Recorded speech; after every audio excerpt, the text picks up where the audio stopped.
صبر کے حوالے سے کچھ باتیں گوش گزار کروں گا اور یہ بات سمجھانے کی کوشش کروں گا کہ صبر یہ اللہ کی کتنی بڑی نعمت کا نام ہے، اور یہ نعمت اللہ جس بندے کو عطا فرما دے وہ بندہ اللہ کے نزدیک کتنے بلند مرتبے اور مقام والا ہو جایا کرتا ہے۔ میرے پیارے آقا علیہ الصلوۃ والتسلیم کے پیردیوانوں، آج ہم اور آپ جب ایک دوسرے کو نئے سال کی مبارکباد دیتے ہیں تو ایسے میں کچھ نکتہ چینی کرنے والے، اعتراض کرنے والے یہ سوال کرتے ہیں کہ تم کس بات کی مبارکباد دے رہے ہو؟ امام حسین کو میدان کربلا میں 3 دن بھوکا پیاسا رکھ کر شہید کر دیا گیا، تم اس کا غم نہیں مناتے، افسوس نہیں کرتے، بلکہ تم ایک دوسرے کو مبارکباد دے رہے ہو۔ تو ہم ان کم عقلوں سے یہ کہنا چاہیں گے کہ شہادت جو ہے یہ کوئی معمولی شے نہیں ہے، بلکہ شہادت یہ اللہ کے بہت بڑے انعام کا نام ہے، اور اللہ تبارک تعالی شہادت جیسا انعام جو ہے یزید پلیت کو نہیں دیتا بلکہ امام حسین کو عطا فرماتا ہے۔ شہادت ہر کسی کے مقدر میں نہیں ہوا کرتی ہے، شہادت اللہ کا انعام ہے جو اللہ اپنے خوش نصیب بندوں کو عطا فرماتا ہے۔ تو جب اللہ نے یہ انعام، یہ نعمت امام حسین کو دیا تو ہم اس نعمت کے ملنے پر غم نہیں کرتے ہیں، بلکہ ہم ان کی قربانی کو یاد کر کے، ہم ان کے اس میدان کربلا کی قربانیوں کو یاد کر کے سبق حاصل کرتے ہیں، درس حاصل کرتے ہیں، اور اپنے دلوں میں ہم یہ حوصلہ پیدا کرتے ہیں کہ جس طرح سے ہمارے امام نے اللہ کی رضا کے لیے سب کچھ قربان کر دیا، اسی طرح سے ہم بھی اپنے امام کے نقش قدم پر چلتے ہوئے اگر وقت آیا، ضرورت پڑی تو مسکراتے ہوئے اپنے مولا کی راہ میں سب کچھ قربان کر دیں گے۔ ہاں، ہمیں اس بات کا غم ہے، ہمیں اس بات کا رنج و ملال ہے کہ یزید نے ان پر بڑا ظلم کیا۔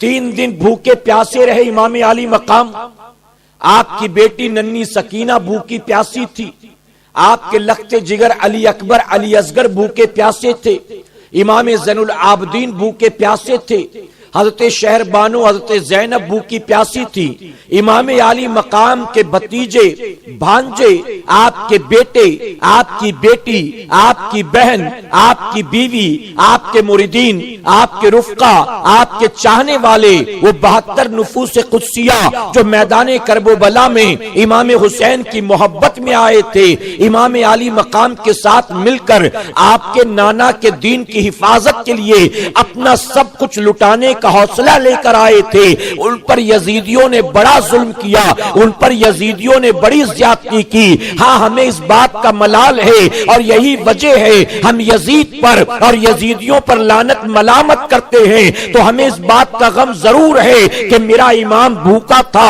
میرا امام پیاسا تھا، میرے امام کے بچے بھوکے پیاسے تھے، میرے امام کی ننھی سکینہ بھوکی پیاسی تھی، لیکن ہمیں اس بات کا کوئی غم نہیں ہے کہ آپ کو شہید کر دیا گیا۔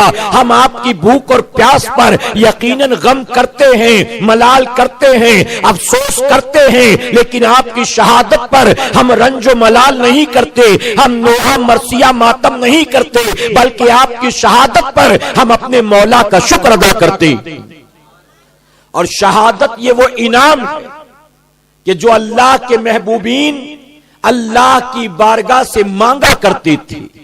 آپ سیدنا عمر فاروق اعظم کو دیکھیں، کون ہے سیدنا عمر فاروق اعظم رضی اللہ عنہ؟ فرمایا گیا جن کے بارے میں خود حضور اکرم صلی اللہ علیہ وسلم نے فرمایا میرے بعد اگر نبوت کا دروازہ بند نہ ہوا ہوتا اللہ عمر کو نبی بنا کر پیدا فرماتا۔ کون ہے سیدنا عمر فاروق اعظم رضی اللہ عنہ، جن کی شان خود میرے آقا صلی اللہ علیہ وسلم نے یوں بیان کی، آپ اندازہ لگائیں کہ جن کی فضیلت میں پورا قرآن نازل ہوا، جن کی شان میں اللہ نے پورا قرآن نازل کیا ہے، وہ امام الانبیاء، وہ محبوب پروردگار خود سیدنا عمر فاروق اعظم کی تعریف کرتے ہوئے نظر آتے۔ میرے آقا صلی اللہ علیہ وسلم فرماتے اللہ نے ہر نبی کی امت میں ایک محدث پیدا فرمایا، اللہ نے عمر کو میری امت کا محدث بنا کر پیدا فرمایا ہے. اور یہاں محدث سے مراد صوفیہ لکھتے، مفسرین لکھتے ہیں کہ یہاں محدث سے مراد صرف حدیث پڑھنے والا، سنانے والا، سمجھنے والا نہیں، بلکہ فرماتے ہیں کہ یہاں محدث سے مراد وہ ہے کہ جن کو اللہ تبارک تعالیٰ، جن کے عقل میں اللہ تبارک تعالیٰ ایسی باتوں کا الہام فرما دیتا ہے، جن کے ذہن کو اللہ نے ایسا کھول دیا ہے کہ سیدنا عمر فاروق اعظم آپ دین مصطفیٰ صلی اللہ علیہ وسلم کے ایسے محدث ہیں کہ آپ آقا کی بارگاہ میں حاضر ہو کر کسی بات کا مشورہ پیش کرتے تھے، آپ یہاں مشورہ دیتے تھے اور وہاں اللہ اسے قانون بنا کر اپنے حبیب پر وحی کا نزول فرما دیتا تھا. فرمایا گیا قرآن مقدس میں تقریباً 20 ایسے احکام ہیں جس کی خواہش، جس کا مشورہ سیدنا عمر فاروق اعظم نے حضور اکرم صلی اللہ علیہ وسلم کی بارگاہ میں دیا، آپ کا رائے دینا تھا. اللہ نے اسے قانون بنا کر محبوب پر قرآن نازل فرما دیا ہے. وہ سیدنا عمر فاروق اعظم رضی اللہ عنہ آپ خود اللہ کی بارگاہ میں دعا کرتے تھے، اللہ تو مجھے شہادت کی موت نصیب فرما، اے اللہ تو مجھے مدینے میں موت نصیب فرما. فرمایا کہ عمر زیادہ ہو گئی تھی اور عمر زیادہ ہونے کی وجہ سے آپ نے میدان جنگ میں جانا چھوڑ دیا تھا، لیکن ہر دعا میں یہ دعا شامل تھی، اللہم ارزقنا شہادتاً فی سبیلک، اے اللہ تو مجھے شہادت کی موت دے، تو مجھے شہادت کی موت دے. میرے پیارے آقا علیہ الصلوۃ والتسلیم کے پیروانوں، وہ بڑی مشہور حدیث مبارکہ آپ نے سنی ہوگی، حضور اکرم صلی اللہ علیہ وسلم سیدنا صدیق اکبر کو ساتھ لے کر، سیدنا عمر فاروق اعظم کو ساتھ لے کر، سیدنا عثمان غنی کو ساتھ لے کر احد کے پہاڑ پر تشریف لے جاتے ہیں. آقا کا احد کے پہاڑ پر تشریف لے جانا تھا کہ احد کے پہاڑ پر عشق مصطفیٰ صلی اللہ علیہ وسلم کی بنیاد وزد طاری ہو گیا، اور بعض لوگوں نے لکھا آقا کے رعب و دبدبے کی بنیاد احد کا پہاڑ کاپنے لگا. آپ اسے رعب و دبدبا کہہ دیں یا آقا کی محبت میں وزن کا آنا کہہ دیں، بہرحال جنبش پیدا ہو گئی احد کے پہاڑ میں. تو حضور اکرم صلی اللہ علیہ وسلم نے اپنے پیر مبارک کی ٹھوکر کو مارا ہے، اور ٹھوکر مار کر آقا نے کہا اے احد ٹھہر جا، اس وقت تجھ پر ایک اللہ کا ایک نبی، ایک صدیق اور 2 شہید موجود ہیں. اب نبی کون تھا دنیا جانتی ہے، صدیق کون ہے دنیا جانتی ہے، لیکن شہید یہاں پر 2 موجود ہیں، بھلا کون جانتا تھا؟ اے مسلمانوں، بخاری شریف کی حدیث مبارکہ ہے، یقیناً نبی کا ہونا یہ تو دنیا کے سامنے واضح تھا، ابو بکر کا صدیق ہونا یہ دنیا کے سامنے واضح تھا، لیکن اب یہاں 3 جو موجود تھے آقا کے علاوہ، ان تینوں میں شہید 2 لوگ کون تھے؟ ابو بکر اور عمر تھے، یا ابو بکر اور عثمان تھے، یا عثمان اور عمر تھے؟ وہ کون تھے؟ تو یہاں نبی کے علم غیب کا ثبوت ملتا ہے کہ نبی کی نگاہیں غیبدہ دیکھ رہی تھی. اگرچہ عمر ابھی آنکھوں کے سامنے ہیں، اگرچہ عثمان ابھی آنکھوں کے سامنے ہیں، لیکن اللہ نے ان کے مقدر میں عام موت نہیں لکھا ہے، ان کے مقدر میں اللہ نے شہادت کی موت لکھا ہے. اس لیے آقا فرماتے ہیں وہ ٹھہر جا، اس وقت تجھ پر اللہ کا ایک نبی، ایک صدیق اور 2 شہید موجود ہیں. تو شہادت یہ وہ مسئلہ نہیں ہے، یہ وہ معاملہ نہیں ہے کہ جس پر رنج و ملال کیا جائے، جس پر نوحہ مرثیہ ماتم کیا جائے، جس پر چھاتی پیٹی جائے، جس پر خون بہایا جائے، جس پر ہنگامہ آرائی کی جائے، جس پر رویا جائے، جو ہے وہاں میرے پیارے آقا کے پیروانوں غم کے نام پر وہ کام کیا جائے جس کام سے اللہ اور اس کے رسول صلی اللہ علیہ وسلم نے منع فرمایا ہے. جانتے ہو یہ نوحہ کیا ہے، یہ مرثیہ کیا ہے؟ حضور اکرم صلی اللہ علیہ وسلم فرماتے ہیں اللہ کو 2 آوازیں سب سے زیادہ ناپسندیدہ ہیں، 2 آوازیں اللہ کو سب سے زیادہ ناپسندیدہ ہیں. سوال کیا گیا وہ 2 آوازیں کون سی ہیں؟ آقا فرماتے ایک تو گانے کی آواز ہے اور دوسرا نوحے کی آواز ہے. نوحہ کسے کہتے ہیں یا مرثیہ کسے کہتے ہیں؟ کسی شخص کسی شخص کا جس کا انتقال ہو گیا، اس کے حوالے سے رو رو کر اس کے فضائل بیان کرنا، روتے روتے یہ کہنا کہ یہ تو ایسا تھا، اس میں یہ خوبیاں تھی، اس کی یہ شام تھی، اس طرح سے کہہ کہہ کر رونا، اسے نوحہ کہتے ہیں۔ آقا صلی اللہ علیہ وسلم نے فرمایا اللہ کو جو دو آوازیں سب سے زیادہ ناپسندیدہ ہیں، ایک تو گانے کی آواز ہے اور دوسرا نوحے کی آواز ہے۔ اسی لیے میرے پیارے آقا کے پیارے دیوانوں، الحمدللہ ہم اہل سنت والجماعت کے لوگ 10 محرم الحرام کو جو تاریخ امام علی مقام کی شہادت کی ہے، ہم نوحہ مرثیہ ماتم نہیں کرتے، بلکہ امام حسین کی شہادت کو اللہ کی نعمت سمجھ کر ہم اللہ کا ذکر کرتے ہیں اور کربلا والوں کی تاریخ اور ان کی قربانی کو بیان کرتے۔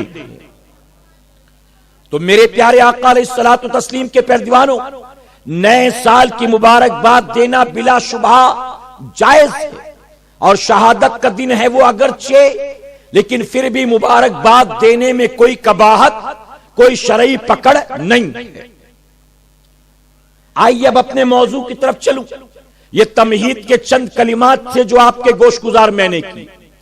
میں آپ سے گزارش کروں گا خاص کر کے اپنی نوجوان نسل سے، ہمارے بہت سارے نوجوان بچے غیروں کے ساتھ ساتھ شریک ہو جاتے ہیں ان کے رسم و رواج پر عمل کرنے میں، دوستی یاری میں، کبھی دیکھا دیکھی، کبھی اڑوس پڑوس میں رہتے ہیں، کبھی دعوت ملنے پر وہ بھی ان کے ساتھ شریک ہو جاتے ہیں۔ یاد رکھنا میرے پیارے آقا علیہ الصلوۃ والتسلیم کے پیارے دیوانوں، کوئی عمل اگر قرآن و سنت کے خلاف ہو، اگر کوئی مسلمان وہ عمل کرے تو قیامت کے دن یقیناً اس عمل کا وہ جواب دہ ہوگا۔ حضور اکرم صلی اللہ علیہ وسلم نے جس چیز سے واضح لفظوں میں منع کر دیا، اب اگر تم وہ کام کرو گے تو یقیناً قیامت میں اللہ تمہاری پکڑ کرے گا اور تم جواب دہ ہوگے۔ اس وقت کیا کہو گے؟ اے اللہ میں نے دوست کی وجہ سے یہ کام کیا ہے، اے اللہ میں نے تو کسی کی دعوت پر یہ کام کیا ہے، میں نے تو پڑوسیوں کا منہ دیکھ کر یہ کام کیا ہے، میں نے تو سیٹ کو خوش کرنے کے لیے یہ کام کیا ہے، میں نے تو فلاں سیٹ اور دولت مند آدمی کو خوش کرنے کے لیے یہ کام کیا ہے۔ ایک اہم بات میں آپ کے واضح کر دوں، آپ کے سامنے ایک اہم بات عرض کرتا ہوں اور میں گزارش کروں گا ہر مسلمان اس بات کو اپنے دل کے نیا خانے میں جگہ دے اور پوری زندگی اس کو سمجھنے کی اور اس پر عمل کرنے کی کوشش کرے۔ اور جانتے ہیں وہ کیا اہم بات؟ میرے پیارے آقا علیہ الصلوۃ والتسلیم کے پیارے دیوانوں، کوئی غیر مسلم مسجد کے قریب سے گزر رہا ہو، مسجد کی دیوار کو چوم لے ادب میں، مسجد کے ستون کو چوم لے، مسجد کی دیوار پر ہاتھ رگڑ کر چہرے پر لگا لے، اذان سنے سر پر دوپٹہ کوئی عورت ڈال لے، اذان سنے کوئی غیر مسلم ہاتھ جوڑ کر مسجد کے سامنے کھڑا ہو جائے، اس کا جی چاہے تو سر بھی جھکا دے، مزارات اولیاء پر جائے چادر چڑھائے، منتیں مانگے، دعائیں کرے، پرارتھنا کرے، بیوی کو لے جائے، بیٹے کو لے جائے، اولاد کو لے جائے، بہو کو لے جائے، وہ 1000 بار اس طرح سے کرتا رہے، وہ مسجدوں کا احترام کرے، وہ مزارات اولیاء پر حاضری دے، وہ چادریں چڑھاتا رہے، وہ سر جھکاتا رہے، ہاتھ اٹھا اٹھا کر دعائیں کرتا رہے، لیکن پوری زندگی یہ کرنے کے بعد بھی اے مسلمانوں وہ مسلمان نہیں ہوگا، وہ پوری زندگی یہ کرتا رہے تو اس کے کرنے سے اسے ایمان والا نہیں کہا جائے گا۔ لیکن تم اے مسلمانوں اگر زندگی میں ایک مرتبہ کسی بت کے سامنے جا کر کھڑے ہو گئے، اگر کسی بت قدے میں جا کر کھڑے ہو گئے، اگر کسی گرجا گھر کے اندر جا کر کھڑے ہو گئے، اگر کسی مندر میں جا کر کھڑے ہو گئے اور تم نے بت کے سامنے ایک بار اپنے ہاتھ کو دعا کے لیے اٹھا لیا یا ادب میں اس کے ہاتھ کو باندھ لیا، اس کے سامنے سر کو جھکا لیا، 1000 بار کافر یہ کرے مسجد اور مزار پر جا کر، وہ ایمان والا نہیں ہوگا۔ لیکن تم نے کسی بت قدے میں جا کر یا کسی بت کے سامنے ایک بار اگر یہ عمل کیا تو جاؤ بڑے سے بڑے مفتی سے پوچھ لو، وہ فتویٰ دیں گے کہ تیرے سینے سے ایمان نکل گیا۔ میرے پیارے آقا کے پیارے دیوانوں، یہ بات میں نے اس لیے عرض کی کیونکہ ہمارے بہت سارے نوجوان ساتھی کبھی دوستی یاری کے چکر میں کہ اس کے گھر فلاں تیوہار ہے تو میں بھی گیا تھا، وہ سارے پوجا آرتی کر رہے تھے تو میں بھی کھڑا ہو گیا تھا، کبھی پوچھتے ہیں کہ میں گیا تھا اور وہاں جا کر وہ سارے یہ کر رہے تھے میں بھی شریک ہو گیا، کبھی ڈبانے گیا، کبھی بٹھانے گیا، کبھی اٹھانے گیا، تو کیا بتائیے مجھ پر کوئی فتویٰ لگے گا؟ تو اچھی طرح سے یاد رکھیں اس بات کو، اگر وہ آپ کے ساتھ 1000 بار کرے ایمان والے نہیں کہلائیں گے۔ آپ نے کسی بت سے اگر 1 سیکنڈ کے لیے، 1 لمحے کے لیے اگر لو لگا دی یہ سوچ کر کے معاذ اللہ کہ چلو دیکھ لیتے ہیں کیا فرق پڑتا ہے، ہو سکتا ہے کہ کوئی بگڑی بن جائے، ہو سکتا ہے کہ روزی میں برکت ہو جائے۔ اور جانتے ہو یہ بات عرض کرنے کی وجہ یہ ہے، ایک لڑکے کو میں جانتا ہوں اپنے آپ کو مسلمان کہلاتا ہے، اس کے ماں باپ نے نام بھی مسلمانوں والا رکھا ہے، لیکن ایک تہوار جو ہوتا ہے غیر مسلموں کا، اس تہوار میں اپنی کالونی کے اندر وہ پیش رہتا ہے، اپنی سوسائٹی میں وہ سب سے آگے رہتا ہے، حالانکہ نام مسلمانوں والا ہے، اپنے آپ کو مسلمان سمجھتا ہے، لیکن 10 دن سب کچھ چھوڑ چھاڑ کر وہ مکمل طور پر وہاں لگا رہتا ہے۔ جب مجھے پتا چلا میں نے اس کو سمجھانے کی کوشش کی، میں نے کہا تم مسلمان ہو، تم مجھ سے سلام بھی کرتے ہو، تم جمعہ کی نماز بھی پڑھتے ہو، اس کے باوجود تم یہ حرکت کرتے ہو، آخر تم یہ کرتے کیوں ہو، وجہ کیا ہے؟ تو اس نے کہا کہ وجہ یہ ہے کہ میری ماں کی جب شادی ہوئی تھی 8 سال تک بچہ نہیں ہوا، تو پڑوس میں رہنے والی غیر مسلم عورتوں نے کہا کہ فلاں جگہ پر بت بٹھایا جا رہا ہے، ہمارا تہوار آ رہا ہے، ایک بار چل کر وہاں منت مانگ لے، ہو سکتا ہے کہ تیرا کام بن جائے، ہو سکتا ہے کہ تیرے گھر اولاد ہو جائے۔ تو میری ماں نے وہاں جا کر منت مانگا، تو ماں کے منت مانگتے ہی میں پیدا ہو گیا، یعنی 1 سال کے اندر میری ولادت ہو گئی۔ تو میری ماں نے یہ منت مانگا تھا کہ اگر تو نے مجھے بیٹا دے دیا تو میں وعدہ کرتی ہوں پوری زندگی کے لیے اس کو تیرا بھکت بنا دوں گی، اس کو تیری سیوا میں لگا دوں گی۔ اے مسلمانوں میں ذمہ داری سے کہنا چاہوں گا، جس ماں نے منت مانگا ہے اب اس کا اسلام سے کوئی لینا دینا نہیں ہے، اور جس منت کی وجہ سے وہ بیٹا پیدا ہوا ہے، وہ بیٹا جو خود بھی اسی راستے پر چل پڑا ہے، اس کا بھی اسلام سے کوئی لینا دینا نہیں ہے۔ اور یہی معاملہ تو تھا امام علی مقام نے میدان کربلا میں جو قربانی دی تھی، یہ قربانی اسی لیے تھی، میں بار بار کہتا ہوں اے مسلمانوں یہ ایمان اور کفر کا جھگڑا نہیں تھا، یہ بدعقیدگی خوش عقیدگی کا جھگڑا نہیں تھا، بلکہ یہ سارا جھگڑا کس بات کا تھا؟ عمل کا اور بے عملی کا جھگڑا تھا۔ ایک طرف نمازیوں کا جتھا تھا، ایک طرف نمازیوں کی فوج تھی، ایک طرف بے نمازی جمع ہو گئے تھے، ایک طرف ناچ گانے کے رسیا تھے، ایک طرف قرآن کی تلاوت کرنے والے تھے، ایک طرف راتوں کو اٹھ کر اللہ کے سجدے کرنے والوں کی جماعت تھی، اور ایک طرف رات بھر رقص کے محفل میں، رات بھر ناچ گانے کی محفل میں ڈوبے رہنے والوں کی جماعت تھی۔ امام حسین اسی لیے آئے تھے حق و باطل کا فرق معلوم ہو جائے، میں باطل کے چہرے سے نقاب کو اٹھاؤں گا، قیامت تک کے لیے ان کو بے نقاب کر دوں گا۔ اے سرکار مدینہ کے پیارے دیوانوں، میں بہت معذرت کے ساتھ کہوں گا، ہم 10-11 روزہ محفل میں اپنے آپ کو حسینی کہلاتے ہیں، لیکن یہاں سے نکلنے کے بعد اگر ہم گریبان میں جھانک کر دیکھیں تو پتا چلے گا ہم حسینی ہیں تو صرف کھچڑے کی بنیاد حسینی ہے، ہم حسینی ہیں تو صرف شربت کی بنیاد حسینی ہے، ہم حسینی ہیں تو ذکر کربلا کی محفل کی بنیاد حسینی ہے، ہم حسینی ہیں تو صرف نعرے اور شربت تک حسینی ہیں، ہم حسینی ہیں تو صرف سبیل والے اور زبان والے حسینی ہیں۔ عمل کے میدان میں ذرا بتاؤ ہم کہاں پر ہیں؟ اگر گریبان میں جھانکے آج کے دور میں ہمیں مجبوراً یہ کہنا پڑتا ہے ہمارا سب کا دعویٰ ہے حسینی ہونے کا، لیکن زندگی میں جو عمل کر رہے ہیں وہ سارا عمل یزید پلید کی طرح ہے۔ وہ مسلمانوں، اے مسلمانوں، وہ ناچتا گاتا تھا، وہ بے نمازی تھا، اول درجے کا جھوٹا تھا، وہ شرابی تھا، وہ جو ہے نگاہوں کی آوارہ گردی کرتا تھا، وہ زبان کی آوارہ گردی کرتا تھا، اس نے دل کو بھی آوارہ چھوڑے رکھا تھا، اس کے اخلاق و کردار کا جنازہ نکل گیا تھا۔ آج ہمارے یہاں کیا معاملہ ہے ذرا بتائیے؟ ہم 10-11 روزہ تو حسینی کہلاتے ہیں، اور اس کے علاوہ پورے سال بھر ہم یزید کے نقش قدم پر چلتے ہیں۔ آج کے اس اجتماع میں ذکر حسین کی اس محفل میں ہم سب کو اپنا علاج کرنا ہے، ہم سب کو اپنے دامن پر لگے داغ دھبوں کو صاف کرنا ہے، اور ہم سب کو اپنے امام سے یہ وعدہ کرنا ہے اے امام عالی مقام، ہم صرف زبانی حسینی نہیں ہیں بلکہ ہم آپ کے نقش قدم پر چلنے والے بنیں گے انشاءاللہ، آپ کے طریقے کو اپنانے والے بنیں گے انشاءاللہ۔ آپ نے جس مقصد کے لیے اپنا سب کچھ لٹایا ہے، ہم اسی مشن کو، ہم اسی ایم کو، ہم اسی مقصد کو اب پوری زندگی آگے بڑھانے کا کام کریں گے انشاءاللہ۔ بتائیے وعدہ کرتے ہیں؟ میرے پیارے آقا علیہ الصلوۃ والتسلیم کے پیارے دیوانوں، تو شہادت اللہ کی نعمت، اللہ کا انعام، اور شہادت اللہ ظالم و جابر کو نہیں دیتا، شہادت اللہ شاکر و صابر کے مقدر میں لکھتا ہے۔ جو شکر گزار ہو، جو صبر والا ہو، اللہ اسی کو شہادت کا مقام عطا فرماتا ہے۔ صبر یہ ایک صفت ہے جو اللہ نے ہر انسان کے اندر رکھا ہے۔ صبر ایک صفت ہے، مرد ہو یا عورت ہو، ہر ایک کے اندر اللہ نے یہ صفت رکھا ہے۔ یہ فطرت میں ہے ہمارے اور آپ کے۔ فرق صرف اتنا ہے کہ ہم نے یا تو زندہ رکھا ہے اسے، یا تو اسے موت کے گھاٹ اتار دیا ہے۔ آج آدمی بتائیے کب کب صبر کرتا ہوا نظر آتا ہے آپ کو؟ کتنے لوگ ہیں جو صبر کرتے ہوئے نظر آتے؟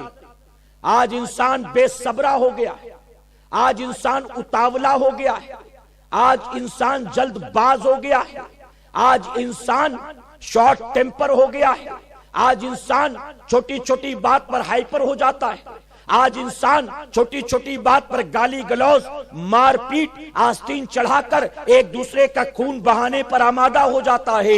اے سرکار مدینہ کے پیارے دیوانوں، یاد رکھنا، ظلم کرنا بھی یہ بھی انسان کی صفت ہے، اور صبر کرنا بھی انسان کی صفت ہے۔ جو ظلم کرتا ہے وہ بھی انسان ہی ہوتا ہے، اور جو اس کے مقابلے میں صبر کرتا ہے وہ بھی انسان ہی ہوتا ہے۔ لیکن اب ان دونوں میں سے آپ دیکھیں، اللہ تو کسے پسند کرتا ہے؟ اے اللہ تو بتا کہ تو کس کے ساتھ ہے؟ تو اللہ تبارک تعالیٰ قیامت تک آنے والے مسلمانوں کی رہنمائی کرتا ہے، اور رب فرماتا ہے کہ میں ظالم و جابر کے ساتھ نہیں ہوں، بلکہ میں تو شاکر اور صابر کے ساتھ ہوں۔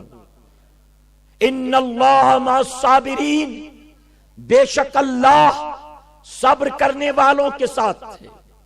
اور اللہ جس کے ساتھ ہو، کیا پوری کائنات اس کا کچھ بگاڑ سکتی ہے؟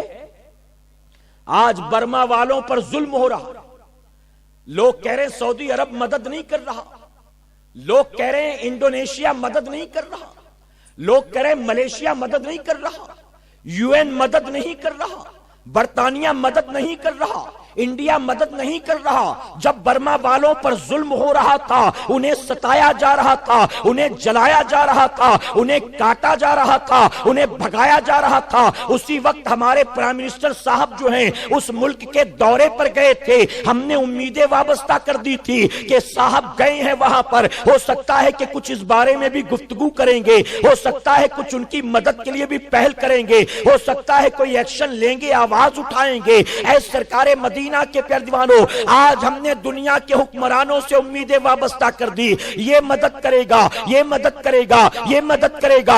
اچھی طرح سے ایک بات ذہن میں محفوظ کر لیں، اگر اللہ تبارک تعالیٰ مدد کرنے پر آ جائے تو پوری کائنات مل کر بھی کسی کا کچھ بگاڑ نہیں سکتی ہے، اور اللہ جس کی مدد نہ کرنا چاہے، پوری کائنات ایک ذات جمع ہو کر بھی اس بندے کا کوئی نفع نہیں کرا سکتی۔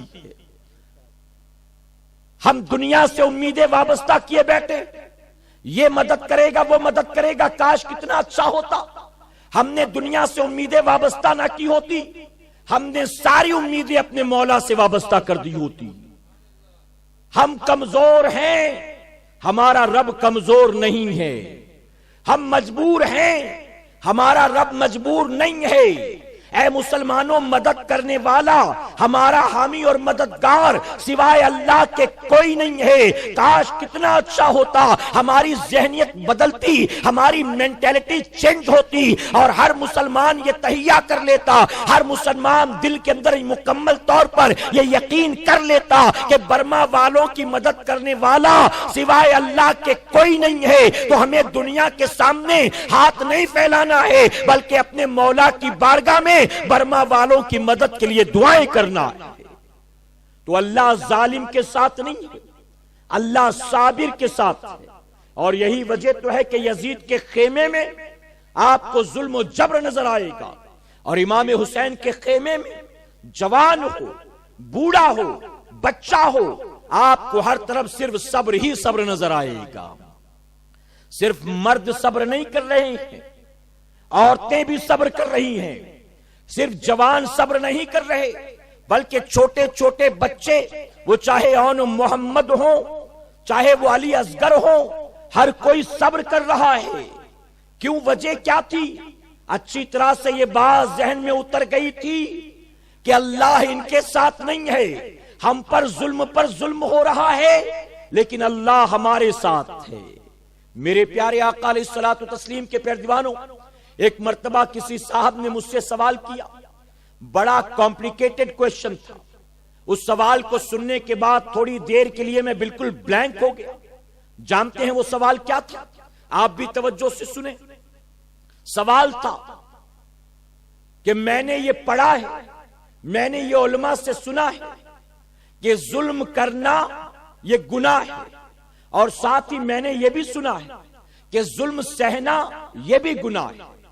یعنی ظلم اگر کوئی کرے تو یہ گناہ ہے، اور ظلم سہے تو یہ بھی گناہ ہے۔ آپ بتائیے آپ کیا کہتے ہیں؟ میں نے کہا میں نے بھی یہی پڑھا، میں نے بھی یہی سنا ہے۔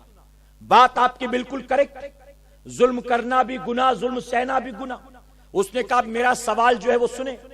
مکے کی سرزمین پر نبی کریم صلی اللہ علیہ وسلم پر اعلان نبوت کے بعد، یعنی 40 سال کی عمر میں آپ نے اعلان نبوت فرمایا، اس کے بعد 13 سال تک ابو جہل ظلم کر رہا تھا، ابو لہب ظلم کر رہا تھا، عتبہ ظلم کر رہا تھا، شیبہ ظلم کر رہا تھا۔ آپ جب حالت سجدہ میں ہوتے تھے، آپ کی پشت مبارک پر اونٹنی کی اوجھڑی رکھ دی جاتی تھی۔ آپ جب مکے کی گلیوں سے گزرتے تھے، عورتیں اپنے گھر کا کوڑا کرکٹ آپ کے جسم ناز پر ڈالا کرتی تھی، آپ کے راستے میں کانٹے بچھا دیے جاتے تھے۔ کبھی آپ کو مجنوں کہہ کے بلایا جاتا تھا معاذ اللہ، کبھی آپ کو پاگل کہہ کے بلایا جاتا تھا معاذ اللہ، کبھی آپ کو شاعر اور دیوانہ کہہ کے بلایا جاتا تھا معاذ اللہ۔ آپ پر ظلم ہو رہا تھا۔ آپ طائف کی وادیوں میں گئے اسلام کی دعوت کے لیے، وہاں کیا آپ پر ظلم کم ہوا ہے؟ طائف والوں نے کم کیا، انہوں نے پتھر برسائے ہیں، انہوں نے راستے میں اتنے پتھر برسائے آپ پر کہ آپ کی پنڈلی مبارک سے خون بہنے لگا، آپ کے نالین شریف خون سے بھر گئے۔ تو میرا سوال یہ ہے کہ وہ تمام مکے کے مشرکین جو تھے، وہ طائف کے مشرکین جو تھے، وہ حضور اکرم صلی اللہ علیہ وسلم پر ظلم کر رہے تھے، ان کا یہ ظلم کرنا جو تھا یہ گناہ تھا۔ اب میں یہ پوچھنا چاہتا ہوں کہ نبی کریم صلی اللہ علیہ وسلم ان لوگوں کے ظلم کو جو برداشت کر رہے تھے، تو اب کیا یہاں ظلم کا برداشت کرنا یا ظلم کا سہنا یہ گناہ نہیں ہے؟ آپ میرے سوال کا جواب دیجئے۔ اگر ظالم گناہ گار ہے، مظلوم بھی گناہ گار ہے، تو حضور اکرم صلی اللہ علیہ وسلم گناہ جو ہے، آپ جو ہے وہ ظلم برداشت کیوں کر رہے تھے؟ اس نے سوال پوچھا، میں تھوڑی دیر کے لیے بلینک ہو گیا، کیا جواب دیتا؟ لیکن اللہ تبارک تعالیٰ نے فوراً مدد کی، عقل کھل گئی، ذہن نے ساتھ دیا۔ میں نے جانتے ہو کیا جواب دیا؟ اے مسلمانوں، اسے دل کے نہا خانے میں جگہ دینا اور پوری زندگی نبی کی سنت پر عمل کرنا شروع کر دینا۔ میں نے کہا کہ سنو، ظلم سہنا اس وقت ہوتا ہے جب آدمی ظلم کر رہا ہو اور مظلوم اس کا بدلہ لینے کی طاقت نہ رکھتا ہو، مظلوم کمزور ہو کہ بدلہ نہیں لے سکتا ہے۔ لیکن میرے آقا صلی اللہ علیہ وسلم کا معاملہ ایسا نہیں تھا۔ مکے کے مشرکین ظلم کر رہے تھے، آقا کمزور نہیں تھے بلکہ وہ طاقتور تھے، وہ بدلہ لینے کی طاقت رکھتے تھے۔ ابو جہل سے بھی بدلہ لے سکتے تھے، ابو لہب سے بھی بدلہ لے سکتے تھے، طائف والوں سے بھی بدلہ لے سکتے تھے۔ میرے آقا جو وہاں پر ان کے ظلم کو برداشت کر رہے تھے، تو یہ ظلم کا برداشت کرنا کمزوری کی وجہ سے نہیں تھا، بلکہ میرے آقا ان کے ظلم کو برداشت کر کے ان کے سامنے صبر کا مظاہرہ کر رہے تھے۔ وہ جو کمزور بدلہ لینے کی طاقت نہ رکھے، یقیناً وہ قصوروار ہے، گناہ گار ہے، کہ ظلم برداشت کر کر کے ظالم کے دل کو کھولتا ہے۔ ایک کو مارا، اس نے کچھ نہ کہا تو دوسرے کو مارنے کی بھی جرت کرے گا، وہ بھی کچھ نہ بولا تو تیسرے کو مارنے کا بھی حوصلہ پیدا ہو جائے گا۔ تو کمزوری کی وجہ سے ظلم کا برداشت کرنا یہ یقیناً گناہ ہے، لیکن حضور اکرم صلی اللہ علیہ وسلم اگر برداشت کر رہے تھے تو یہ کمزوری کی وجہ سے نہیں تھا، بلکہ آپ اپنی ایک عظیم سنت کا مظاہرہ کر رہے تھے، اور وہ کیا تھا؟ صبر کرنا تھا۔ میرے آقا صلی اللہ علیہ وسلم صبر کر رہے تھے، یہاں تک کہ طائف کے بازار میں جب آپ پر پتھر برسائے گئے، جبرائیل علیہ السلام آئے تھے، اپنے ساتھ 2 فرشتوں کو لے کر آئے تھے۔ عرض کیا آقا یہ وہ فرشتے ہیں جن کی ڈیوٹی پہاڑوں پر ہوتی ہے، آج طائف والوں نے آپ پر بڑا ظلم کیا ہے، اگر آپ اجازت دیں یہ دونوں فرشتے 2 پہاڑوں کو آپس میں ملائیں گے اور طائف والے پس کر رہ جائیں گے، ہمیشہ کے لیے ان کا نام و نشان مٹ جائے گا۔ کیا بتاؤ نبی کو کمزوری کا کوئی تانا دے سکتا ہے؟ نبی کو مجبوری کا کوئی تانا دے سکتا ہے؟ اے مسلمانوں، ہم اور آپ ہوتے، ہم طائف والوں سے بدلہ لینے کی طاقت نہیں رکھتے، ہم کمزور تھے، ہم مظلوم تھے، لیکن آقا بدلہ لینے کی طاقت رکھتے ہیں، پھر بھی بدلہ نہیں لیتے بلکہ صبر کرتے ہیں، اور کس یقین کے ساتھ اگر بدلہ لیتے طائف والوں کا کام ہمیشہ کے لیے تمام ہو جاتا۔ لیکن آقا نے جبرائیل علیہ السلام سے کہا، اے جبرائیل سن لو، میں نبی زحمت بن کر نہیں آیا، میں نبی رحمت بن کر آیا ہوں۔ اے جبرائیل میری نگاہیں دیکھ رہی ہیں، آج جو مجھ پر پتھر برساتے ہیں، کل وہ دن آئے گا کہ ان کی نسلیں کلمہ پڑھ کر میرے دامن سے وابستہ ہو جائیں گے۔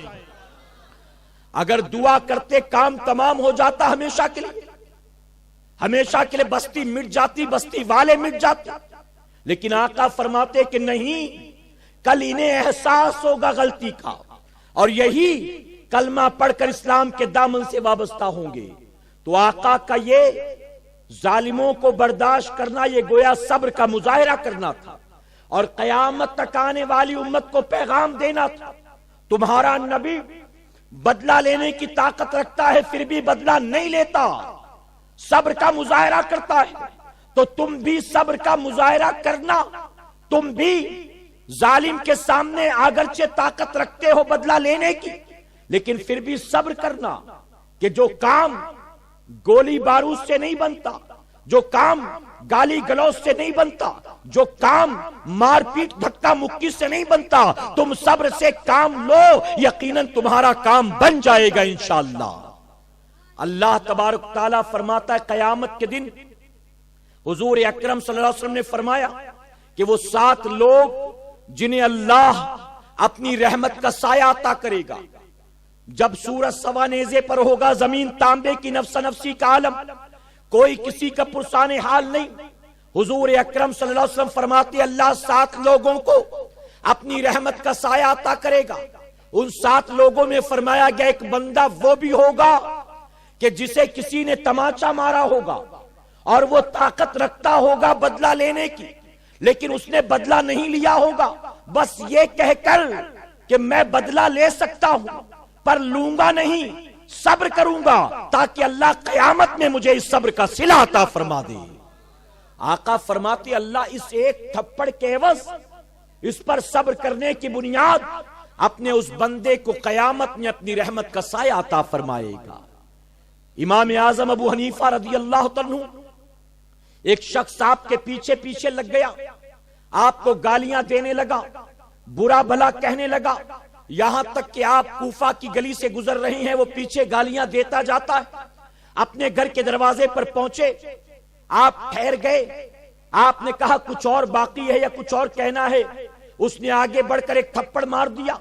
امام اعظم ابو حنیفہ ذرا سوچیں کہ مسلمانوں کے امام، وقت کے بہت بڑے تاجر، وقت کے بہت بڑے امام، ان کے گال پر تھپڑ مار دیا ظالم نے۔ امام اعظم ابو حنیفہ رضی اللہ عنہ خاموش۔ آپ فرماتے ہیں تیرے دل کو ٹھنڈک پہنچ گئی، سن، تھپڑ مار کر بدلہ لینے کی طاقت میں بھی رکھتا ہوں، لیکن میں تجھے مارنے والا نہیں۔ اس تھپڑ کے بدلے قیامت کے دن میں تیرے خلاف مقدمہ دائر کر کے بدلہ لے سکتا ہوں، لیکن قیامت کے دن تیرے خلاف مقدمہ دائر کر کے میں بدلہ لینے والا نہیں، بلکہ تو نے جو مجھے مارا ہے میں تیرے اس تھپڑ پر صبر کروں گا، نہ یہاں بدلہ لوں گا نہ قیامت میں بدلہ لوں گا، میں صبر کروں گا اس یقین کے ساتھ اللہ جبر کرنے والے کے ساتھ نہیں ہے، اللہ صبر کرنے والے کے ساتھ ہے۔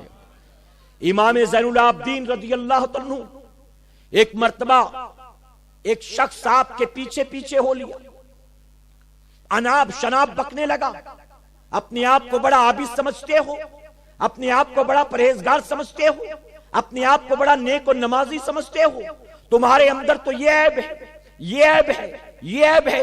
بکواس کرنے لگا۔ امام زین العابدین خاموش ہیں۔ جب وہ بندہ خاموش ہو گیا، چپ ہو گیا، تو جانتے امام زین العابدین نے کیا کیا؟ آپ نے ہاتھ اٹھایا دعا کے لیے اور اللہ کی بارگاہ میں عرض کرتے ہیں کہ مولا، تیرے اس بندے نے جو کچھ میرے بارے میں کہا ہے، اگر میں ایسا ہوں تو مولا تو مجھے معاف فرما دے، اور اگر میں ایسا نہیں ہوں تو تو مولا اس بندے کو معاف فرما دے۔ اگر میں ایسا ہوں، یہ عیب مجھ میں ہے تو مجھے معاف کر دے، اور اگر اس بندے نے بہتان لگایا، یہ برائیاں مجھ میں نہیں، تو اللہ تو اسے معاف کر دے۔ اتنا کہنا تھا، فوراً وہ بندہ قدموں سے لپٹ گیا۔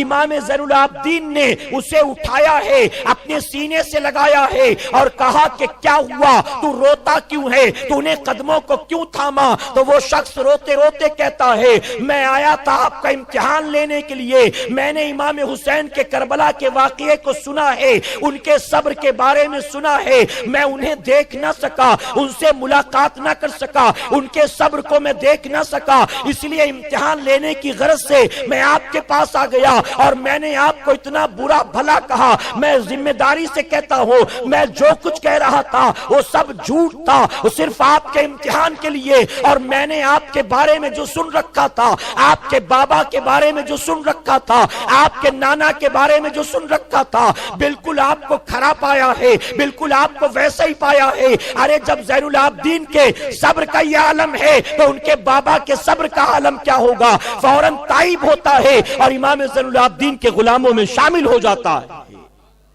یہ صبر ہے میرے پیارے آقا علیہ الصلوۃ والتسلیم کے پیروانوں۔ ایک کان سے سن کر دوسرے کان سے نکالنا نہیں ہے۔ اگر واقعی حسینی ہو تو ان باتوں پر زندگی بھر عمل کرنا ہے کہ انشاءاللہ صبر کا مادہ پیدا کریں، صبر کی خوبی پیدا کریں، صبر کی صفت کو زندہ کریں، صبر کی صفت کو تقویت دیں، اسے مضبوطی دیں، برداشت کرنے کا مادہ اپنے اندر پیدا کریں کہ انشاءاللہ۔ آج پڑوسیوں کے چند جملے کیا برداشت ہو ہمیں؟ آج ساتھ پڑھنے لکھنے والے یا نوکری کرنے والے اس کے چند جملے کیا برداشت ہو ہمیں؟ آج تو جوان بیٹے سے اپنے بوڑھے باپ کی چند باتیں برداشت نہیں ہوتی۔ اگر بوڑھا باپ غصے میں کبھی کچھ کہہ دے تو جوان بیٹا سن کر نہیں لیتا، اپنے باپ کو سنانا شروع کر دیتا۔ یہ صبر ہے۔ آج بیوی، ارے ایک عورت کسی عورت کی کیا سن کر لے گی؟ ایک عورت اپنی جیٹھانی دیورانی ننند کی کیا سن کر لے گی؟ ایک عورت اپنی ساس کی باتیں کیا سن کر لے گی؟ آج ایک عورت کا حال یہ ہے، اپنے شوہر کی چند باتیں وہ برداشت نہیں کر پاتی ہے۔ اور اب تو بعض لوگ یہاں تک شکایتیں کرتے ہیں، اگر میں بیوی کو کسی بات پر ڈانٹ دوں، اگرچہ اس کی غلطی ہو لیکن سن کر نہیں لیتی، وہ فوراً اناب شناب بکنا شروع کر دیتی ہے۔ اور کسی صاحب نے تو یہاں تک کہا، میں نے غصے میں بیوی کو دھکا دے دیا تو اس نے فوراً اپنا ہاتھ اٹھا لیا، یہ کہہ کر کہ اللہ نے ہاتھ مجھے بھی دیا ہے، اگر تم ہاتھ اٹھاؤ گے تو میں بھی تم سے بدلہ لینے کی طاقت رکھتی ہوں۔ اب تو وہ دور آ گیا ہے کہ بیویوں سے شوہر کے جملے برداشت نہیں ہوتے، چھوٹی بہن بڑے بھائی کی بات برداشت نہیں کر سکتی ہے، جوان بیٹا اپنے ماں باپ کی بات برداشت نہیں کر سکتا ہے۔ آپ ذرا سوچو، امام الانبیاء کے ماننے والے ہو، امام حسین کے ماننے والے ہو، امام زین العابدین کے ماننے والے ہو، امام جعفر صادق کے ماننے والے ہو، امام اعظم ابو حنیفہ کے ماننے والے ہو، ان اللہ کے ولیوں کی زندگی اٹھا کر دیکھو، ان کے اندر جو صبر کا مادہ تھا اسے دیکھو، ان کے اندر صبر کی جو صفت تھی اسے اٹھا کر دیکھو۔ اے سرکار مدینہ کے پیروانوں، اگرچہ بدلہ لینے کی طاقت رکھتے تھے، اگرچہ خود بھی دو باتیں سنا سکتے تھے، لیکن اس کے باوجود خاموشی اختیار کرتے تھے، اس کے باوجود خاموشی اختیار کرتے تھے، اور وجہ صرف اور صرف ایک تھی، اللہ تبارک تعالیٰ کا حکم جو تھا ان کے دل و دماغ میں اتر گیا تھا، ان کی زندگی میں رچ بس گیا تھا کہ یہ ظلم کرتا ہے، اگر میں نے بھی ایسا ہی کیا تو یہ بھی ظالم ہوگا، میں بھی ظالم ہوں گا، اور اللہ ظالم کے ساتھ نہیں ہے بلکہ یہ ظلم کرے گا اور میں صبر کروں گا تاکہ اللہ کی مدد مجھے مل جائے اور اللہ اس صبر کا صلہ مجھے دنیا میں بھی دے اور آخرت میں بھی عطا فرمائے۔ تو اپنے اندر صبر کا مادہ پیدا کرے، کہے انشاءاللہ۔ صبر کی کئی قسمیں ہوتی، میں 2-3 قسمیں آپ کو بتاؤں گا اور تھوڑی سی وضاحت کروں گا، اجازت ہے آپ کی؟ میری بات سمجھ میں آ رہی نا آپ کی؟ میرے پیارے آقا کے پیروانوں صابروں کے امام کی محفل، امام حسین کی محفل، جنہوں نے صبر کی بنیاد سب کچھ لٹا دیا، صبر کیا، ہر چیز کو برداشت کیا اللہ کی رضا کی۔ صبر یہ وہ صفت ہے جو آپ کو تمام انبیاء میں نظر آئے گی اور تمام اولیاء میں نظر آئے گی۔ صبر سے نہ کوئی نبی خالی اور نہ کوئی ولی خالی۔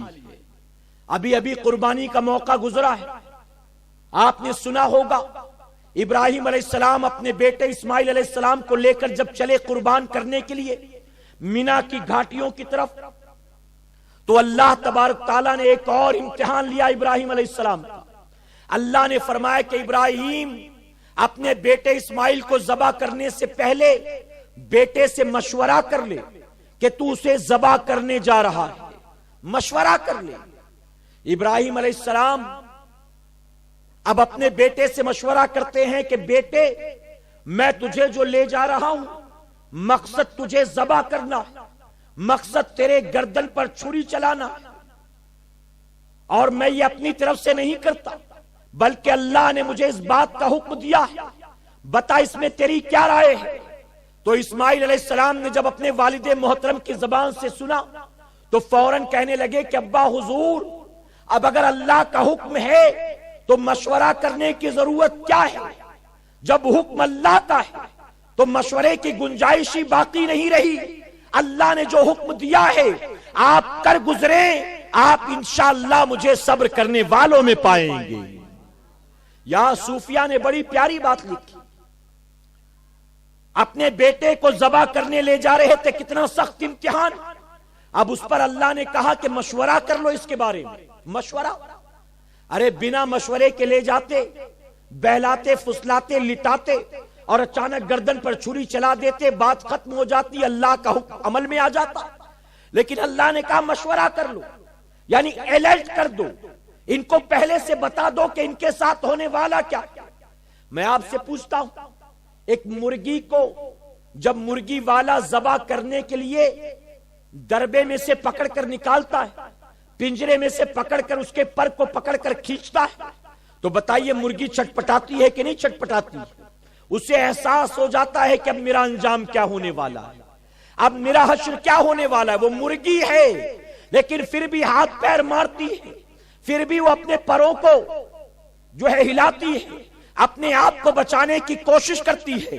آپ بکرا بکری کو ذبح کرنا چاہیں، آپ کسی جانور کو ذبح کرنا چاہیں، تو جب اسے احساس ہو جاتا ہے اب میرا کام تمام ہونے والا ہے تو وہ بھی چھٹپٹاتے ہیں، وہ بھی ہاتھ پیر مارتے ہیں، اپنے آپ کو بچانے کی کوشش کرتے ہیں۔ اسماعیل علیہ السلام کو لے جاتے، اچانک زمین پر گرا دیتے، گردن پر چھری کو سمجھنے سے پہلے چلا دیتے، کام ہو جاتا۔ لیکن رب نے فرمایا مشورہ کر لو، اور جب مشورہ کیا تو کیا جواب دیا اسماعیل علیہ السلام نے؟ اللہ کا جو حکم ہے آپ کر گزریں، آپ مجھے صبر کرنے والا پائیں گے۔ یہاں صوفیہ فرماتے ہیں اللہ نے جو مشورے کا حکم دیا اس کی وجہ یہ تھی کہ جب اللہ نے وعدہ کیا تھا اے ابراہیم میں تجھے ایک بیٹا دینے والا ہوں، تو اس وقت اللہ نے یہ بھی فرمایا تھا اے ابراہیم میں تجھے وہ بیٹا دوں گا جو صبر والا ہوگا۔ تو اب ابراہیم علیہ السلام کو اللہ نے جو بیٹا دیا وہ صبر والا ہے۔ ہے کہ بے صبرا تھا، اگر یوں ہی ذبح کر دیتے تو پتہ نہ چلتا، اس لیے رب نے فرمایا مشورہ کر لو، اور جب مشورہ کیا تو اسماعیل علیہ السلام نے کہا آپ چھری چلا دیں، آپ مجھے صبر والا پائیں گے۔ صوفیہ نے کہا اللہ یہ بتانا چاہتا تھا ابراہیم میں نے تیرے لیے صابر بیٹے کا وعدہ کیا تھا، دیکھ ایسا صابر بیٹا دیا ہے، ایسا صابر بیٹا دیا ہے کہ میری رضا کے لیے اگر گردن پر چھری چلائے تو تیرا بیٹا اس پر بھی صبر کرنے کو تیار۔ وہاں باپ بیٹے کی گردن پر چھری چلا رہا اور بیٹا کہتا ہے میں صبر کرنے والا ہوں، آپ مجھے صبر کرنے والوں میں پائیں گے۔ اور یہاں 22 25 28 30 32 سال کا جوان بیٹا باپ گردن پہ چھری نہیں چلا رہا ہے، چند کلمات بولتا ہے، کچھ باتیں بولتا ہے، کبھی غصے میں، کبھی سمجھانے کے لیے، کبھی عمر کے تقاضے کی بنیاد چڑچڑے پن میں، لیکن جوان بیٹے سے برداشت نہیں ہے۔ کیا ہمیشہ میرے پیچھے لگے رہتے ہو؟ میں گھر پر آنا جانا بند کر دوں گا اگر اسی طرح میرے پیچھے لگے رہو گے۔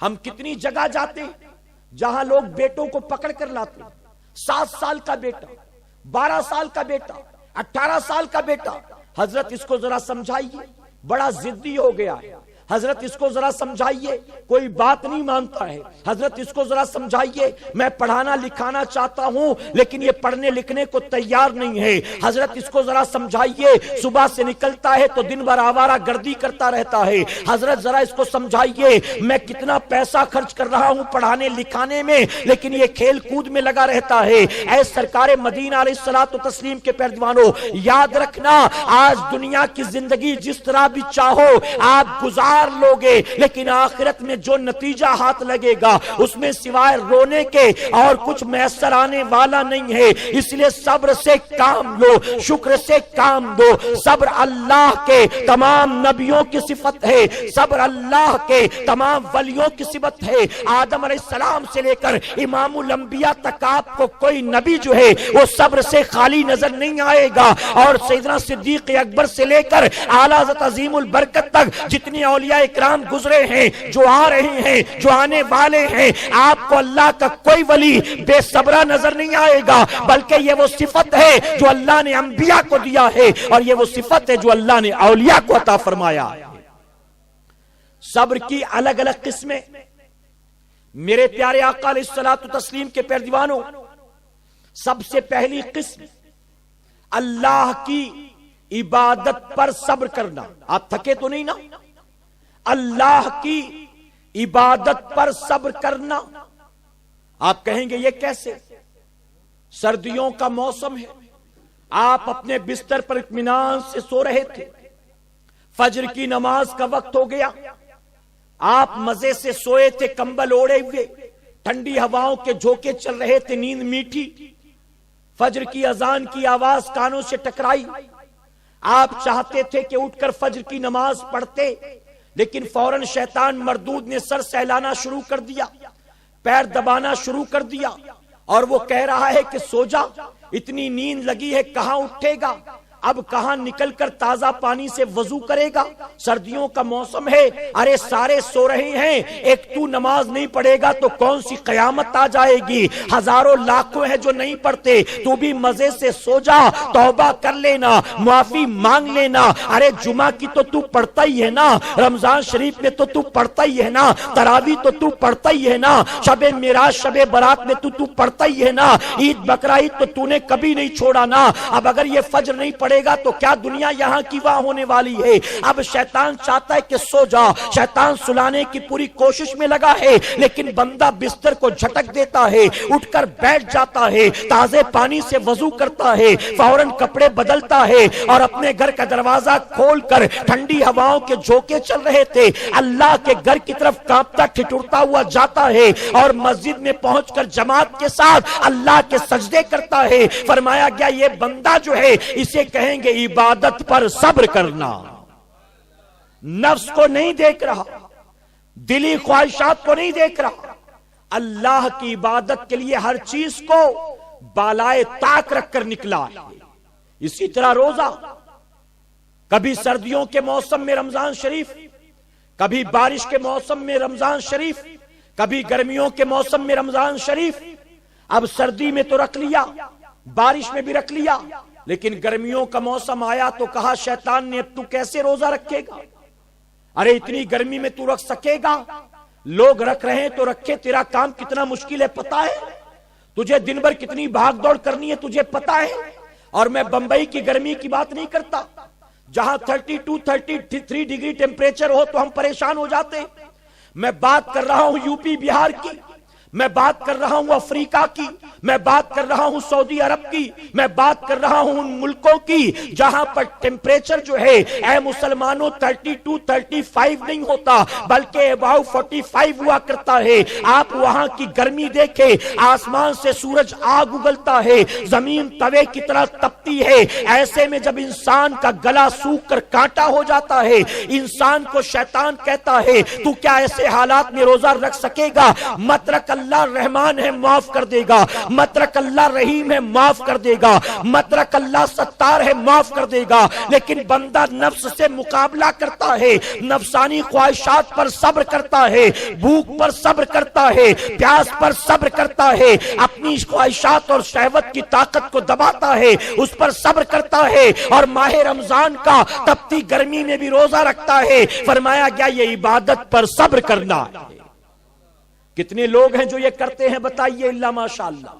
تو عبادت پر صبر، میں زکوٰۃ کی بھی مثال دے سکتا ہوں، حج کی بھی مثال دے سکتا ہوں، جہاد کی بھی مثال دے سکتا ہوں، لیکن میں تیزی سے آگے بڑھ رہا ہوں۔ یہ پہلا صبر کی پہلی قسم۔ دوسری قسم ہے صبر کی اللہ کی حرام کردہ منع کردہ چیزوں سے اپنے آپ کو بچا لے جانا، یہ صبر کی دوسری قسم ہے۔ اللہ نے جن جن چیزوں کو حرام قرار دے دیا، شریعت نے جسے ناجائز قرار دے دیا، نفس کہہ رہا ہے کر لے، دل کہہ رہا ہے کر لے۔ نئی فلم ریلیز ہوئی ہے، تیرا فیورٹ ہیرو ہے، اس کا گانا کتنا ہٹ ہے تو نے سنا ہے، سارے دیکھ کر آ گئے، تو نے اب تک نہیں دیکھا تو بھی دیکھ لے۔ نفس کہہ رہا ہے کہ اب تک تو کون سا دودھ کا دھلا ہے، اتنی تو دیکھ چکا، ایک اور دیکھ لے گا تو کون سی بجلی گرے گی تجھ پر، دیکھ لے۔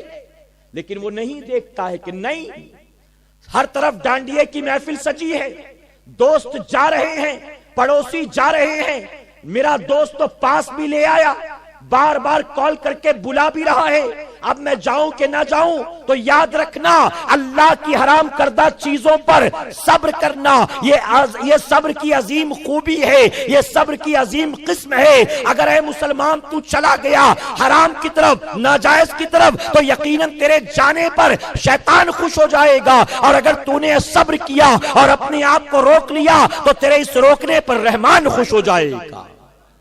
تو یہ صبر کی دوسری قسم۔ تیسری قسم صبر کی اللہ کی جانب سے یا اللہ کی مخلوق کی جانب سے کوئی مصیبت آئے، کوئی پریشانی آئے، کوئی بلا اور آفت آئے تو اس پر بھی آہو بکا نہ کریں بلکہ خاموشی اختیار کریں۔ اسے کہتے ہیں صبر کی تیسری قسم۔ کوئی مصیبت آ گئی، کوئی پریشانی آ گئی ہے، مثلاً آپ کے ہی کسی دوست نے، آپ کے کسی پڑوسی نے جھوٹا الزام آپ پر لگایا اور آپ کے نام پر جا کر پولیس اسٹیشن میں NC لکھوا دی۔ اب پولیس والے صبح 8 بجے آ گئے بلانے کے لیے، گھر بیٹھے بٹھائے، عجیب مصیبت آ گئی، کچھ کیا دھرا نہیں، پھر بھی پولیس والے کیوں آئے بلانے؟ اب یہ مصیبت ہے، پریشانی کس کی طرف سے؟ اللہ کی مخلوق کی طرف سے، ایک انسان کی طرف سے۔ لیکن وہ بندہ اس انسان سے بدلہ نہیں لینا چاہتا ہے بلکہ اس پر بھی صبر کرتا ہے کہ تو نے مجھے مصیبت میں مبتلا کیا، میں اس کے بدلے میں تجھے مصیبت میں مبتلا نہیں کروں گا، تو نے جو الزام لگایا اس سے تو میں بری ہو گیا، لیکن میں تجھے ایسا پھنساؤں گا کہ تو بری نہ ہو سکے گا۔ اے مسلمانوں، یہ صبر نہیں ہے بلکہ اللہ کی طرف سے کوئی مصیبت آئے، اللہ کی مخلوق کی طرف سے کوئی مصیبت آئے اور بندہ اس میں خاموشی سے گزر جائے، اسے صبر کی تیسری قسم کہتے ہیں۔ اور چوتھی قسم، بندہ بیمار ہو، بیماری چھوٹی ہو بڑی ہو، اس بیماری پر بھی صبر کرے، یہ سوچ کر کہ کل تک اللہ نے صحت دی تھی، آج بیمار ہوا ہوں تو کل تک صحت پر میں نے کون سا شکر ادا کیا؟ تو آج بیماری میں مجھے آہو بکا نہیں کرنا، بلکہ اللہ نے صحت دی، میں نے شکر ادا نہ کیا، تو اب بیماری میں مجھے ناشکراپن نہیں کرنا، بلکہ مجھے صبر کرنا ہے۔ میرے پیارے آقا علیہ الصلوۃ والتسلیم کے پیروانوں، یہ صبر کی چوتھی قسم ہے، اور بھی کئی قسمیں ہیں، لیکن اب میں تھوڑی سی اس کی وضاحت کروں اور اپنی گفتگو کو یہیں سمیٹ دوں گا۔ آپ اچھی طرح سے اس بات کو ذہن میں محفوظ کر لیں، ہم جہاں بھی ہیں، جس حال میں بھی ہیں، ہم اپنے پروردگار کی نگاہوں سے پوشیدہ نہیں ہیں۔ ہمارا سارا معاملہ اللہ کے سامنے ظاہر ہے، اس سے کچھ بھی ڈھکا چھپا نہیں ہے۔ اور میں ایک بات جو ہمیشہ کہتا ہوں، آج اس موقع پر پھر عرض کرنا چاہوں گا، ہماری مائیں بہنیں سن رہی ہیں، اچھی طرح سے وہ بھی اپنے ذہن میں اس بات کو محفوظ کر لیں۔ ہم اور آپ جو ہیں، اے مسلمانوں، کھلے میدان میں نہیں، لاکھ پردوں میں چھپ جائیں، اللہ کی نظروں سے پوشیدہ نہیں ہو سکتے ہیں۔ ممکن ہے ماں باپ نہ دیکھ رہے ہوں، ممکن ہے بھائی بہن نہ دیکھ رہے ہوں، ممکن ہے چچا ماموں نہ دیکھ رہے ہوں، ممکن ہے نانا دادا نہ دیکھ رہے ہوں، لیکن ہم جہاں بھی ہو، اللہ ہر وقت ہمیں دیکھتا ہے۔ یہاں تک فرمایا گیا، اماوس کی کالی رات میں ایک کالے رنگ کا پہاڑ ہے، اس پہاڑ پر کالے رنگ کی غار ہے، اس غار میں کالے رنگ کی مٹی ہے، اس کالی مٹی میں ایک کالے رنگ کی چینٹی چل رہی ہے، تو اس چینٹی کو اللہ دیکھ رہا ہے، اور وہیں پر اللہ اس چینٹی کو روزی بھی عطا کرتا ہے، اور اس چینٹی کے پیروں کی آہٹ کو بھی اللہ سماعت کرتا ہے۔ تو اے مسلمانوں، کالے رنگ کے پہاڑ پر چلنے والی کالے غار اور کالی مٹی میں اماوس کی رات میں جب وہ کالی چینٹی اللہ کی نظروں سے پوشیدہ نہیں ہو سکتی ہے، تو کیا بتاؤ ہم اور آپ کسی مقام پر جا کر اللہ کی نظروں سے پوشیدہ ہو سکتے ہیں؟ تو یقین جانیں، ہر وقت اللہ کی نظروں کے سامنے ہے، ہمارا کوئی حال اس سے ڈھکا چھپا نہیں ہے۔ اس نے کھلایا، اس کا شکر ادا کرو، اور کبھی نہ ملا کھانے کو تو کیا کرو گے؟ صبر سے کام لو۔ اس نے صحت دی، اس کا شکر ادا کرو، اور کبھی بیماری آ جائے تو کیا کرو گے؟ صبر سے کام لو۔ اس نے دولت دی، شکر ادا کرو۔ اس نے تنگ دستی کا شکار بنا دیا تو ناشکراپن نہیں کرو، بلکہ صبر سے کام لو۔ یہ نہ ہو کہ دنیا کے سامنے روتا پھر رہا ہے۔ میرے پیارے آقا کے پیروانوں، انسان کی فطرت میں اگر وہ کوئی نیکی کا کام کر لیتا ہے تو جب تک 10-12 لوگوں کو سنا نہیں لیتا، اس کے دل کو ٹھنڈک نہیں پہنچتی۔ فجر کی نماز کبھی پڑھ لی تو کسی نہ کسی بہانے لوگوں کو بتاتا پھرے گا، یار رات کو سوتے سوتے 2 بج گئے، میں پھر بھی الارم لگا کر سویا، اللہ کا شکر ہے کہ فجر میں آنکھ کھل گئی اور الحمدللہ جماعت سے نماز مل گئی۔ اب چونکہ آج پڑھا ہے تو سب کو بتائے گا، ہفتے بھر غائب رہا تو کسی کو نہیں بتائے گا، جب کھا لیتا ہے تو کسی کو نہیں بتاتا ہے، لیکن ایک وقت بھوکا رہے تو کہے گا ایسیڈیٹی ہو گئی، آج دوپہر میں کھانا نہیں کھا سکا، آج بیوی نے ٹفن نہیں بھیجا، آج کھانا کھانے کا موقع نہیں ملا، آج کام بہت زیادہ تھا۔ اگر دن میں بیٹھا روزانہ گلے پر 50, 60, 70 ہزار کماتا ہے تو لوگوں کو نہیں بتاتا ہے، لیکن دن بھر بونی نہ ہو، اگر بسم اللہ نہ ہو تو لوگوں کو بتاتا پھرتا ہے، یار صبح 9 بجے سے جا کر بیٹھا تھا، شام تک بیٹھا رہا، لیکن 1 روپے کا دھندا نہیں ہوا۔ یہ انسان کی فطرت میں ہے، اللہ کی نعمت ملتی ہے تو شکر ادا نہیں کرتا، لیکن نعمت نہ ملے تو ناشکراپن کرنا شروع کر دیتا ہے۔ اور بندوں کے سامنے، لوگوں کے سامنے، اپنے جیسے انسانوں کے سامنے، اے مسلمانوں، 2 باتیں یہاں آپ کو سمجھاؤں گا۔ حضور اکرم صلی اللہ علیہ وسلم فرماتے ہیں، حدیث قدسی ہے، آقا فرماتے ہیں کہ اللہ فرماتا ہے جب میرا بندہ اپنی مصیبت و پریشانی کو میرے بندوں کے سامنے بیان کرتا ہے، اپنی مصیبت کو، اپنی پریشانی کو، اپنی تنگ دستی کو، اپنی بیماری کو، اپنی کمزوری کو جب بندوں کے سامنے بیان کرتا ہے، آقا فرماتے ہیں اللہ کو اس کا یہ لوگوں کے سامنے رونا گڑگڑانا اتنا ناپسند ہے کہ رب فرماتے فرماتا ہے میں اس کے لیے آسمان کے دروازے بند کر دیتا ہوں. اب میں اس بندے کی مدد نہیں کرتا، لیکن میرا بندہ اپنی مصیبت میں، اپنی پریشانی میں، اپنی آفت و بلاؤ کمزوری میں، اپنی تنگ دستی بیماری تکلیف میں بندوں کے سامنے نہیں ہاتھ پھیلاتا بلکہ میری بارگاہ میں ہاتھ پھیلاتا ہے، مجھ سے گڑ گڑاتا ہے. تو آقا فرماتے، رب فرماتا ہے اپنے اس بندے کی مدد کے لیے میں آسمان کے تمام دروازے کھول دیتا ہوں. آج جی ایس ٹی کا رونا کتنے رو رہے ہیں، آج نوٹ بندی کا رونا کتنے رو رہے ہیں، آج مہنگائی کا رونا کتنے رو رہے ہیں، آج تنگ دستی کا رونا کتنے رو رہے ہیں. میں کہتا ہوں کتنا بھی رو لیا، مودی جی کے کان پہ جو رینگی ہے.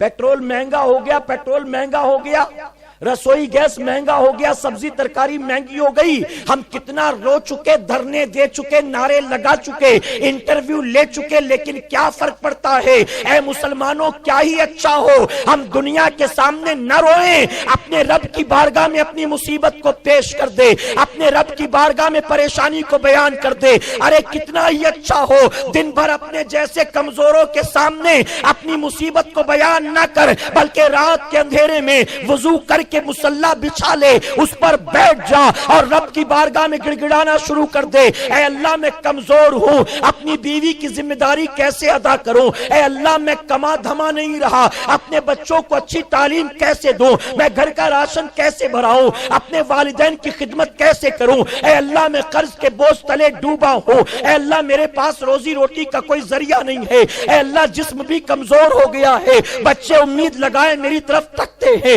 بیوی نے پتہ نہیں کتنی خواہشات بیان کر رکھی ہے، ماں بھی امید لگائے بیٹھی ہے میرا بیٹا کچھ بھیجے گا، میرا بیٹا کچھ لائے گا. اے اللہ باپ بیمار ہے، میں اس کی عیادت نہیں کر سکتا، میرے پاس تیمارداری کے لیے اس کا علاج کرانے کے لیے طاقت نہیں ہے. اے مسلمانوں میں کہتا ہوں اپنے جیسے کمزوروں کے سامنے عمر بھر بیان کرو، سوائے مذاق کے کوئی مدد کرنے والا نہیں ہے. لیکن اپنی ساری مصیبتوں کو اگر رات کے اندھیرے میں مصلی بچھا کر اپنے رب کی بارگاہ میں عرض کرو گے، اللہ فرماتا ہے جو بندہ میرے سامنے اپنی پریشانی بیان کرتا ہے میں اس کی مدد کے لیے آسمان کے تمام دروازے کھول دیتا ہوں. تو صبر سے کام لینا ہے کہ انشاءاللہ ہم صبر کرنے والوں کے چاہنے والے، ہم صابروں کے چاہنے والے. ہمیں دنیا کے سامنے نہیں کہنا یار یہ ہو گیا وہ ہو گیا وہ ہو گیا. اللہ کے سامنے جب وہ نعمت دے شکر کرو، اور جب نعمت چھن جائے تو صبر کرو، صبر کرو. میرے پیارے آقا کے پیارے دیوانوں، میں بیماری کی دو مثال دیتا ہوں. حضور اکرم صلی اللہ علیہ وسلم نے فرمایا ایک بندہ رات بیمار ہوتا ہے. کبھی کبھی ایسا ہوتا ہے نا، اچھا بھلا کھایا پیا سویا اور رات آنکھ کھلی تو پتا چلا کہ کوئی تکلیف شروع ہو گئی.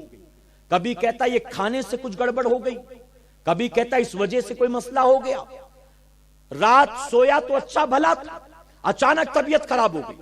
حضور اکرم صلی اللہ علیہ وسلم فرماتے رات اچانک بیمار ہو گیا، لیکن اس بیماری پر آہو بکا نہ کیا، صبر کیا، صبر سے کام لیا، خاموش رہا، دنیا کے سامنے نہ رویا، دنیا والوں کو نہ بتایا، کوئی شکوہ شکایت نہ کی. تو آقا فرماتے ہیں اللہ اس بیماری کی وجہ سے اپنے بندے کے تمام گناہوں کو معاف فرما دیتا ہے. اور دوسری حدیث مبارکہ حضور اکرم صلی اللہ علیہ وسلم فرماتے ہیں کہ جب کوئی بندہ بیمار ہو جاتا ہے تو اللہ تبارک تعالیٰ اس کے پاس ایک فرشتے کو بھیجتا. جب وہ فرشتہ واپس جاتا ہے تو رب فرماتا ہے کہ فرشتے بتا میرے بندے کو کس حال میں چھوڑ کر آیا. تو فرشتہ عرض کرتا ہے مولا وہ تو بڑا بیمار تھا، وہ تو کمزور ہے، اٹھنے بیٹھنے کی طاقت نہیں ہے، جسم کے حصے سے درد اٹھتا ہے، لیکن تیرا بندہ کیسا صابر ہے، کیسا شاکر ہے. اے اللہ وہ ہر درد کے ساتھ، ہر تکلیف کے ساتھ الحمدللہ کہتا ہے، الحمدللہ کہتا ہے. اٹھتے ہوئے بھی الحمدللہ، بیٹھتے ہوئے بھی الحمدللہ، لیٹتے ہوئے بھی الحمدللہ، بستر سے اٹھتے ہوئے بھی الحمدللہ۔ اے اللہ اتنی تکلیفوں میں بھی وہ تیرا لمحہ لمحہ شکر ادا کرتا ہے۔ اللہ کی رحمت کو بندے پر پیار آتا ہے۔ رب فرماتا ہے فرشتوں گواہ ہو جاؤ، اگر یہ بندہ اس بیماری کی وجہ سے مر گیا تو میں اس بندے کو بے حساب کتاب جنت میں داخل کر دوں گا، اور اگر میں نے اس کو بیماری سے شفا دے دی تو میرا وعدہ ہے میں اس کو پہلے سے بہتر خون دوں گا، اور پہلے سے بہتر جو ہے پرورش کرنے والا میں اس کو گوشت عطا کر دوں گا۔ یعنی صبر پر اللہ بندے کو انعام سے محروم نہیں رکھتا ہے۔ یہاں ایک بڑی پیاری حدیث مبارکہ یاد ہے، آپ کے خاندان میں بھی، آپ کے گھر میں بھی، فیملی میں بھی، آس پاس کبھی نہ کبھی یہ انسیڈنٹ ہوا ہوگا۔ کبھی کبھی ایسا ہوتا ہے ایک بندہ بیمار ہوا، کوئی بندی بیمار ہوا، اس کا علاج شروع ہوا، ڈاکٹر نے بتایا یہ مرض ہے، یہ مرض ہے، یہ مرض ہے، ٹریٹمنٹ ہو رہا ہے، شوہر یہاں وہاں سے قرض جمع کر رہا ہے علاج کرانے کے لیے، بچے یہاں وہاں سے قرض جمع کر کے لا رہے علاج کرانے کے لیے، ڈاکٹر ٹریٹمنٹ پہ ٹریٹمنٹ کر رہا ہے لیکن پتہ ہی نہیں کہ بیماری کیا ہے، آرام 1% بھی نہیں۔ پھر ڈاکٹرز نے کہا کہ ہم اس کا ایک آپریشن کرتے ہیں، ہمیں یقین ہے اس آپریشن کے ذریعے فائدہ ہو جائے گا۔ گھر والے کہتے ہیں کہ کتنا پیسہ لگے گا؟ جواب ملتا ہے 3 لاکھ روپے، جن کی اوقات 30,000 کی نہیں، اب اپنی بیوی کو، اپنی ماں کو، بہن کو، بیٹی کو، باپ کو، بھائی کو، اولاد کو بچانے کے لیے جیسے تیسے جوڑ توڑ کر کے 3 لاکھ روپے جمع کرتے۔ اور کیوں؟ وجہ یہ بھی ہوتی کہ اگر ہم نے یہ کہہ دیا کہ نہیں رہنے دیجئے ہمارے پاس انتظام نہیں اور کچھ ہو گیا تو زندگی بھر لوگ تانے دیں گے، مدد کرنے والا اس وقت تو کوئی نہیں، لیکن اگر میں اپنی غریبی کی وجہ سے نہ کرا سکا آپریشن اور کچھ ہو گیا تو زندگی بھر لوگ باتیں سنائیں گے۔ 3 لاکھ روپیہ پیارا تھا، ماں پیاری نہیں تھی، 3 لاکھ روپیہ پیارا تھا، باپ پیارا نہیں تھا، اس لیے بیچارہ یہاں وہاں سے انتظام کرتا ہے۔ ڈاکٹر نے آپریشن بھی کر دیا، 3 لاکھ روپے بھی بنا دیے، لیکن کوئی فائدہ نہیں۔ آپریشن کے 2-3 دن کے بعد مریض کا انتقال ہو گیا۔ اب ذہن میں سوال پیدا ہوتا ہے، اور آج یہ دور آ چکا ہے، آج کئی بیماریاں ایسی ہیں ڈاکٹر کو پتہ ہی نہیں چلتا کہ بیماری کیا ہے، ریسرچ کر رہے ہوتے ہیں، ایکسپیریمنٹ کر رہے ہوتے ہیں، سکسیز ہو گئے تو ایک نیا فارمولا ہاتھ لگ جائے گا، ان سکسیز ہوئے تو ہمارا کون مرے گا، فلاں آدمی مرا، اس کا رشتہ دار، اس کا بیٹا، اس کا شوہر، اس کا بھائی، ہمارا کیا گیا۔ تو آج اسپتالوں میں یہ ساری چیزیں بہت عام ہو چکی ہیں۔ بہرحال ہے مسلمانوں، اب کسی کا اتنا خرچ کرنے کے بعد بھی انتقال ہو گیا تو ذہن میں سوال پیدا ہوتا ہے، اے اللہ جب موت ہی مقدر میں لکھی تھی اتنی تکلیفیں کیوں برداشت کیا اس نے؟ تو موت دے دیتا 1 مہینے پہلے، اتنا درد کیوں تو نے دیا، اتنی تکلیفیں کیوں تو نے دی، اتنی بیماریاں کیوں اس کو ہو گئی؟ اب موت ہی مقدر میں تھی، 1 مہینے پہلے ہو جاتی، آپریشن کی نوبت نہ آتی، انجیکشن کی نوبت نہ آتی، جسم کے چیر پھاڑ کی نوبت نہ آتی۔ تو جانتے ہو جب ذہن میں سوال پیدا ہوتا ہے،